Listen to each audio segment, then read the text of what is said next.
ನಮಸ್ಕಾರ ಪ್ರಿಯ ವೀಕ್ಷಕರೇ. ಕೇರಳ ಮತ್ತು ತಮಿಳುನಾಡಲ್ಲಿ ರಾಜ್ಯಪಾಲರು ಮತ್ತು ಸರ್ಕಾರದ ನಡುವಿನ ಭಿನ್ನಮತ ಒಂದು ಹೊಸ ವಿವಾದದ ಬಿರುಗಾಳಿಯನ್ನೇ ಹುಟ್ಟು ಹಾಕಿದ ಬೆನ್ನಲ್ಲೇ ಇದೀಗ ಕರ್ನಾಟಕದಲ್ಲೂ ಕೂಡ ರಾಜಭವನ ಮತ್ತು ಸರ್ಕಾರದ ನಡುವಿನ ಸಂಘರ್ಷ ಸ್ಫೋಟ ಆಗಿದೆ. ಜಂಟಿ ಅಧಿವೇಶನಕ್ಕೆ ನಾನು ಬರೋದಿಲ್ಲ, ಕೇಂದ್ರ ಸರ್ಕಾರಕ್ಕೆ ಅಬ್ಜೆಕ್ಷನಬಲ್ ಅನ್ನುವಂತಹ ತಕರಾರು ಎನ್ನುವಂತಹ ಕೆಲವು ಅಂಶಗಳನ್ನು ರಾಜ್ಯಪಾಲರ ಭಾಷಣದಲ್ಲಿ ಹಾಕಲಾಗಿದ್ದು ಅದನ್ನು ತೆಗೆದು ಹಾಕುವವರೆಗೂ ಕೂಡ ನಾನು ಬರೋದಿಲ್ಲ ಅಂತ ಹೇಳಿಬಿಟ್ಟು ಸರ್ಕಾರಕ್ಕೆ ರಾಜ್ಯಪಾಲರು ಪತ್ರ ಬರೆಯುವುದರ ಮೂಲಕ ಒಂದು ಹೊಸ ಸಂಸದೀಯ ಬಿಕ್ಕಟ್ಟು ಕರ್ನಾಟಕದಲ್ಲಿ ಉಂಟಾಗಿದೆ. ಅಧಿವೇಶನಕ್ಕೆ ರಾಜ್ಯಪಾಲರು ಬರ್ತಾರೋ ಇಲ್ವೋ ಎನ್ನುವಂತಹ ಒಂದು ರೀತಿಯಲ್ಲಿ ಅನುಮಾನದ ಕಾರ್ಮೋಡ ಕವಿದಿದ್ದು ಈ ಬಿಕ್ಕಟ್ಟನ್ನು ಬಗೆಹರಿಸೋದಕ್ಕೆ ಕಾನೂನು ಮತ್ತು ಸಂಸದೀಯ ಸಚಿವ ಎಚ್.ಕೆ. ಪಾಟೀಲ್ ಹರಸಾಹಸ ನಡೆಸ್ತಾ ಇದ್ದಾರೆ. ಆದರೆ ರಾಜ್ಯಪಾಲರು ಮಾತ್ರ ಆ ಭಾಷಣದ 11 ಪುಟಗಳನ್ನು, ಕೇಂದ್ರದ ವಿರುದ್ಧ ತಕರಾರಿನ ಅಂಶಗಳನ್ನು ಒಳಗೊಂಡಂತಹ 11 ಪುಟಗಳನ್ನು ತೆಗೆದು ಹಾಕಿ ಅನ್ನುವ ಸೂಚನೆಯನ್ನ ಸರ್ಕಾರಕ್ಕೆ ಕೊಡ್ತಾ ಇದ್ದಾರೆ. ಇಲ್ಲದೆ ಹೋದರೆ ಬರಲ್ಲ ಎನ್ನುವ ಸಂದೇಶವನ್ನ ತಂದದ್ದು ಭೇಟಿ ಮಾಡಿದ ನಿಯೋಗಕ್ಕೆ ಕಳಿಸಿದ್ದಾರೆ. ಹಾಗಾದ್ರೆ ಈ ಸಂಘರ್ಷದ ಪರಿಣಾಮ ಏನು? ರಾಜ್ಯಪಾಲರಿಗೆ ಇಂತಹ ಸೂಚನೆ ಕೊಡುವ ಅಧಿಕಾರ ಇದೆಯಾ? ಈ ಬಗ್ಗೆ ಇಂದಿನ ಮಾತು ಮಂಥನ. ಸ್ನೇಹಿತರೆ, ಗೆಳೆಯರೆ, ರಾಜಭವನ ಮತ್ತು ವಿಧಾನಸೌಧದ ನಡುವಿನ ತಿಕ್ಕಾಟ ತಾರಕಕ್ಕೇರಿದೆ. ರಾಜ್ಯಪಾಲರು ಮತ್ತು ಸರ್ಕಾರ ನಡುವಿನ ಸಂಘರ್ಷ ಸ್ಫೋಟ ಆಗಿದೆ. ವಿಧಾನಸಭೆಯ ಜಂಟಿ ಅಧಿವೇಶನದಲ್ಲಿ ಸರ್ಕಾರ ಸಿದ್ಧಪಡಿಸಿರುವ ರಾಜ್ಯಪಾಲರ ಭಾಷಣದ 11 ಪುಟಗಳಲ್ಲಿ ಕೇಂದ್ರದ ವಿರುದ್ಧ ಆಕ್ಷೇಪಾರ್ಹ ಅಂಶಗಳಿದ್ದು ಅದನ್ನು ತೆಗೆದು ಹಾಕುವವರೆಗೂ ನಾನು ಅದನ್ನು ಓದೋದಿಲ್ಲ ಅಂತ ಸರ್ಕಾರಕ್ಕೆ ರಾಜ್ಯಪಾಲರು ಪತ್ರವನ್ನು ಬರೆಯೋದ್ರ ಮೂಲಕ ಒಂದು ರೀತಿಯಲ್ಲಿ ಹೊಸ ಸಂಸದೀಯ ಬಿಕ್ಕಟ್ಟು ಎದುರಾಗಿದೆ. ಕರ್ನಾಟಕಕ್ಕೆ ಈ ಬಿಕ್ಕಟ್ಟು ಒಂದು ರೀತಿಯಲ್ಲಿ ಹೊಸ ರೀತಿಯ ವಿದ್ಯಮಾನ ಆಗಿದೆ. ರಾಜ್ಯಪಾಲರು ಇಂತಹದ್ದೊಂದು ಕಠಿಣ ನಿಲುವನ್ನ ಹೇಗೆ ತಗೊಂಡ್ರು ಅನ್ನೋದು ಕೂಡ ಸರ್ಕಾರಕ್ಕೆ ಅಚ್ಚರಿ ಉಂಟಾಗಿದೆ. ಮತ್ತು ರಾಜ್ಯಪಾಲರನ್ನ ಮನವೊಲಿಸೋದಕ್ಕೆ ಕಾನೂನು ಹಾಗೂ ಸಂಸದೀಯ ಸಚಿವ ಎಚ್.ಕೆ. ಪಾಟೀಲ್ ಅವರ ನೇತೃತ್ವದ ಕಾನೂನು ತಜ್ಞರ ನಿಯೋಗ ಹೋಗಿ ಗಂಟೆಗಟ್ಟಲೆ ಕೂತು ಅವರಿಗೆ ಮನವರಿಕೆ ಮಾಡೋದಕ್ಕೆ ಪ್ರಯತ್ನ ಪಟ್ಟ ಬಳಿಕವೂ ಕೂಡ ರಾಜ್ಯಪಾಲರ ಭಾಷಣದಿಂದ 11 ಪುಟಗಳನ್ನು ಬದಲಾಯಿಸಬೇಕು, ತೆಗೆದುಹಾಕಿ ಕೇಂದ್ರದ ವಿರುದ್ಧ ಆಕ್ಷೇಪಾರ್ಹ ಅಂಶಗಳಿರುವ ಯಾವುದೇ ಭಾಷಣವನ್ನ ನಾನು ಓದೋದಿಲ್ಲ ಅನ್ನುವ ಸೂಚನೆಯನ್ನ ಸರ್ಕಾರಕ್ಕೆ ಕೊಟ್ಟು ಅವರು ಆ ಡೆಲಿಗೇಷನ್ಗೆ ಕೊಟ್ಟು ಅವರು ವಾಪಸ್ ಕಳಿಸೋದ್ರ ಮೂಲಕ ಒಂದು ರೀತಿಯಲ್ಲಿ ರಾಜಭವನ ರಾಜ್ಯ ಸರ್ಕಾರದ ಮೇಲೆ ನೇರವಾಗಿ ಸಮರವನ್ನು ಸಾರಿದಂತಾಗಿದೆ.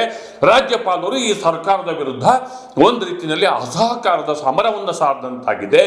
ಜಂಟಿ ಅಧಿವೇಶನಕ್ಕೆ ನಾನು ಬರಲ್ಲ ಅಂತ ರಾಜ್ಯಪಾಲರು ರಾಜ್ಯ ಸರ್ಕಾರಕ್ಕೆ ಪತ್ರವನ್ನು ಬರೀತಿರೋದಿದೆಯಲ್ಲ, ಕರ್ನಾಟಕ ರಾಜ್ಯ ರಾಜಕಾರಣಕ್ಕೆ ಒಂದು ಹೊಸ ರೀತಿಯ ವಿದ್ಯಮಾನ ಆಗಿದೆ. ಇದು ಒಂದು ರೀತಿಯಲ್ಲಿ ಹೊಸ ರೀತಿಯ ಬೆಳವಣಿಗೆ ಆಗಿದೆ. ಈ ಗೊಂದಲವನ್ನ ಸರ್ಕಾರ ಹೇಗೆ ನಿವಾರಿಸಿಕೊಳ್ಳುತ್ತೆ? ರಾಜ್ಯಪಾಲರು ಇಲ್ಲದಲೇ ಈ ಅಧಿವೇಶನ ನಡೆದು ಹೋಗುತ್ತಾ ಎನ್ನುವಂತಹ ಒಂದು ಚರ್ಚೆ ಆರಂಭ ಆಗಿದೆ. ಇದನ್ನ ಹೇಳ್ತಾ ನಾನಿಲ್ಲಿ ರಾಜ್ಯಪಾಲರಿಗೆ ಹೀಗೆ ನಾನು ಬರಲ್ಲ ಅಂತ ಹೇಳೋದಕ್ಕೆ ಅಥವಾ ಈ ರಾಜ್ಯಪಾಲರ ಭಾಷಣದ ಪುಟಗಳನ್ನು ತೆಗೆದಾಕಿ ಅಂತ ಹೇಳೋದಕ್ಕೆ ಅಧಿಕಾರ ಇದೆಯಾ ಎನ್ನುವ ಸಂಗತಿಗಳನ್ನು ನಿಮ್ಮ ಮುಂದೆ ನಾನು ಇಡ್ತಿದ್ದೇನೆ. ಸಂವಿಧಾನದ 176(1) ಪ್ರಕಾರ ರಾಜ್ಯಪಾಲರು ಜಂಟಿ ಅಧಿವೇಶನವನ್ನು ಉದ್ದೇಶಿಸಿ ಮಾತನಾಡುವುದು ಅವರ ಸಂವಿಧಾನಾತ್ಮಕ ಕರ್ತವ್ಯ, ಕಾನ್ಸ್ಟಿಟ್ಯೂಷನಲ್ ಡ್ಯೂಟಿ. ಅದು ಆ ಸೆಕ್ಷನ್ನಲ್ಲಿ ಸ್ಪೆಸಿಫಿಕ್ ಆಗಿ ಹೇಳ್ತಾರೆ. ಇಲ್ಲಿ ರಾಜ್ಯಪಾಲರಿಗೆ ಆಯ್ಕೆ ತುಂಬಾ ಕಮ್ಮಿ. ರಾಜ್ಯಪಾಲರ ಭಾಷಣದಲ್ಲಿ ಬದಲಾವಣೆಯನ್ನ ಹೇಳೋದಕ್ಕೆ ರಾಜ್ಯಪಾಲರಿಗೆ ಅಧಿಕಾರ ಇಲ್ಲ. ಅದು ಕ್ಯಾಬಿನೆಟ್ ಅಲ್ಲಿ ಅಪ್ರೂವ್ ಆಗಿರುತ್ತೆ. ಕ್ಯಾಬಿನೆಟ್ ಅಲ್ಲಿ ಅಪ್ರೂವ್ ಆಗಿರುವ ಕಂಟೆಂಟ್ ಅನ್ನ ರಾಜಭವನಕ್ಕೆ ಮೊದಲೇ ಕೊಡ್ತಾರೆ. ಅದನ್ನ ನೋಡಿಕೊಂಡು ಅವರು ಅದಕ್ಕೆ ಇಷ್ಟ ಇಲ್ಲದೆ ಹೋದರೆ ಆ ಪ್ಯಾರಾಗಳನ್ನ ಅಧಿವೇಶನದಲ್ಲಿ ಭಾಷಣ ಮಾಡಬೇಕಾದ್ರೆ ಸ್ಕಿಪ್ ಮಾಡಿ ಮುಂದಿನ ಪ್ಯಾರಾಗಳಿಗೆ, ಅದು ಓದ್ದಲೇನೆ ಮುಂದಿನ ಪ್ಯಾರಾಗಳಿಗೆ ಅವರು ಹೋಗ್ಬೋದೇ ಹೊರತು, ಅಥವಾ ಇಡೀ ಭಾಷಣವನ್ನ ನಾನಿಲ್ಲಿ ಮಂಡಿಸಿದ್ದೇನೆ ಅಂತ 1 ನಿಮಿಷದಲ್ಲಿ ಹೇಳಿ ಅಧಿವೇಶನದಿಂದ ನಿರ್ಗಮನ ಮಾಡೋದಕ್ಕೆ ಅವರಿಗೆ ಅಧಿಕಾರ ಇದೆಯೇ ಹೊರತು ಇಲ್ಲಿರುವ ಪ್ಯಾರಾಗಳನ್ನ ಪುಟಗಳನ್ನ ಕಿತ್ತಾಕದೆ ಹೋದ್ರೆ ನಾನು ಬರಲ್ಲ ಅಂತ ಹೇಳೋದಕ್ಕೆ ಅವರಿಗೆ ಅಧಿಕಾರ ಇಲ್ಲ. ಪಶ್ಚಿಮ ಬಂಗಾಳದ ಹೈಕೋರ್ಟು 1966ರಲ್ಲಿ ಅಬ್ದುಲ್ ಗಫೂರ್ ಹಬೀಬುಲ್ಲಾ ವರ್ಸಸ್ ಪಶ್ಚಿಮ ಬಂಗಾಳ ಸರ್ಕಾರದ ಪ್ರಕರಣಗಳಲ್ಲಿ ಕ್ಯಾಟಗಾರಿಕಲ್ ಆಗಿ ಹೇಳಿದೆ, ರಾಜ್ಯಪಾಲರು ಅಧಿವೇಶನಕ್ಕೆ ಬರದೇ ಹೋದರೂ ಕೂಡ, ಜಂಟಿ ಅಧಿವೇಶನವನ್ನು ಉದ್ದೇಶಿಸಿ ಮಾತಾಡದೆ ಹೋದರೂ ಕೂಡ ಅಸೆಂಬ್ಲಿಯ ಯಾವುದೇ ಪ್ರೊಸೀಡಿಂಗ್ಸು ಇಲ್ಲೀಗಲ್ ಅಲ್ಲ, ಇರ್ರೆಗ್ಯುಲರ್ ಅಲ್ಲ ಅಂತ ಕ್ಯಾಟಗಾರಿಕಲ್ ಆಗಿ ಆ ಒಂದು ಹೈಕೋರ್ಟ್ ತೀರ್ಪು ಹೇಳುತ್ತೆ. ಆದ್ದರಿಂದ ಈ ಅಧಿವೇಶನಕ್ಕೆ ರಾಜ್ಯಪಾಲರು ಬರ್ತಾರಾ ಅಥವಾ ರಾಜ್ಯಪಾಲರು ಬರಲ್ವಾ? ಒಂದು ವೇಳೆ ರಾಜ್ಯಪಾಲರು ಬರದೇ ಹೋದರೆ ಮುಂದೇನು ಅನ್ನೋದು ಅತ್ಯಂತ ಮುಖ್ಯವಾದಂತಹ ಪ್ರಶ್ನೆ. ಇವೆಲ್ಲಕ್ಕಿಂತ ಹೆಚ್ಚಾಗಿ ಈ ಒಂದು ಹೊಸ ರೀತಿಯ ವಿವಾದ ಯಾಕೆ ಸೃಷ್ಟಿಯಾಯಿತು? ಒಂದು, ನರೇಗಾ ವಿಚಾರದಲ್ಲಿ ರಾಜ್ಯ ಸರ್ಕಾರ ವಿಶೇಷವಾಗಿ 3 ದಿನಗಳ ಚರ್ಚೆಯನ್ನು ನಡೆಸೋದಕ್ಕೆ ಈ ಅಧಿವೇಶನವನ್ನು ಬಳಸ್ಕೊಳ್ಳೋದಕ್ಕೆ ಪ್ರಯತ್ನವನ್ನು ಪಟ್ಟಿದೆ. ಅಂದರೆ ಜಿ ಕಾರ್ಯಕ್ರಮದ ವಿರುದ್ಧ ಮಹಾತ್ಮ ಗಾಂಧಿಯವರಿಗೆ ಈ ಸರ್ಕಾರ, ಕೇಂದ್ರ ಸರ್ಕಾರ ಒಂದು ರೀತಿಯಲ್ಲಿ ಅವಮಾನ ಮಾಡಿದೆ, ಜೊತೆಗೆ ಬಡವರಿಗೂ ಕೂಡ ಹೊಟ್ಟೆ ಮೇಲೆ ಹೊಡೆದಿದೆ ಅನ್ನೋದನ್ನು ಇಟ್ಕೊಂಡು ಸುಮಾರು 3 ದಿನಗಳ ಕಾಲ ಚರ್ಚೆಗೆ ರಾಜ್ಯ ಸರ್ಕಾರ ಒಂದು ಸ್ಟ್ರಾಟಜಿಯನ್ನು ಅನುಸರಿಸಿತು.